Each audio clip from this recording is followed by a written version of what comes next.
When I was a very young person, I began my career as an actress. Whenever my mother wasn't free to drive me into Manhattan for auditions, I would take the train from suburban New Jersey and meet my father, who would have left his desk at the law office where he worked, and we would meet under the upper platform arrival and departure sign in Penn Station. We would then get on the subway together, and when we surfaced, he would ask me, "Which way is north?" I wasn't very good at finding north in the beginning, but I auditioned a fair amount, and so my dad kept asking me, "Which way is north?" Over time, I got better at finding it. I was struck by that memory yesterday while boarding the plane to come here, not just by how far my life has come since then, but by how meaningful that seemingly small lesson has been. When I was still a child, my father developed my sense of direction, and now, as an adult, I trust my ability to navigate space. My father helped give me the confidence to guide myself through the world. In late March last year, 2016, I became a parent for the first time. I remember the indescribable and, as I understand it, pretty universal experience of holding my week-old son and feeling my priorities change on a cellular level.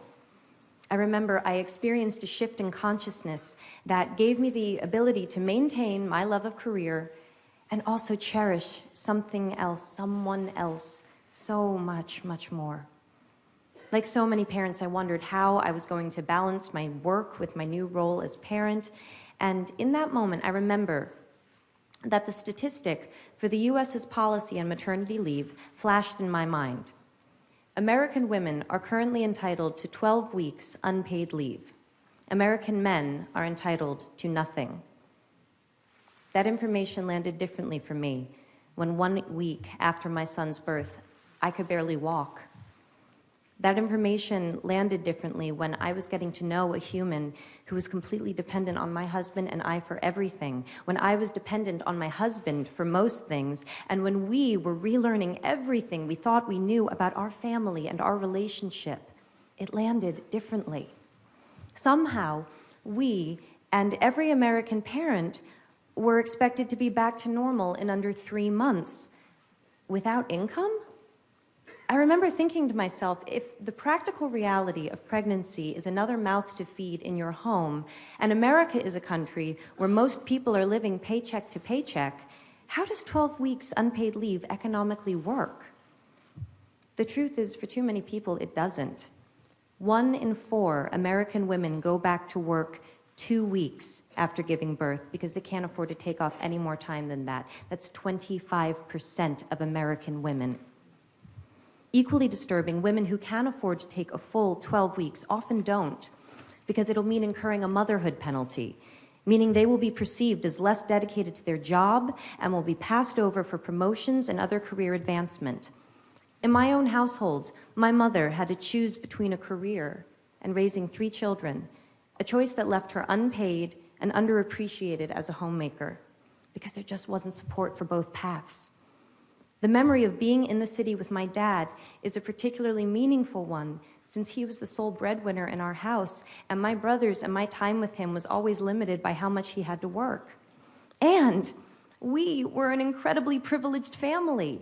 Our hardships were the stuff of other families' dreams.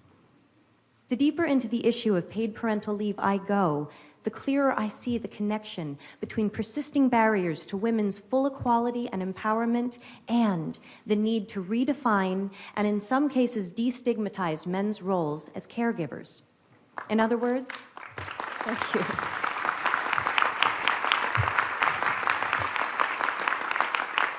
In other words, in order to liberate women, we need to liberate men.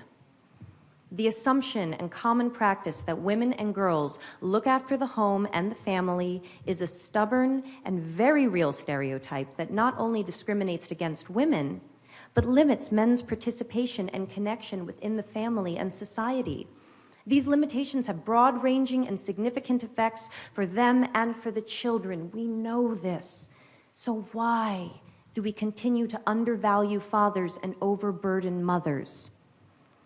Paid parental leave is not about taking days off work. It's about creating the freedom to define roles, to choose how to invest time, and to establish new, positive cycles of behavior.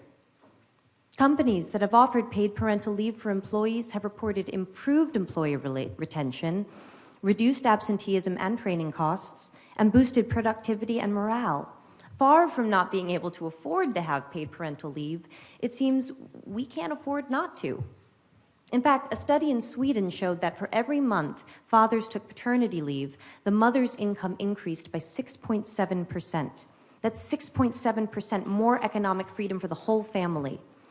Data from the International Men and Gender Equality Survey shows that most fathers report that they would work less if it meant that they could spend more time with their children.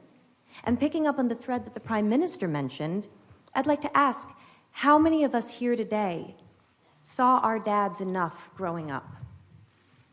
How many of you dads here see your kids enough now?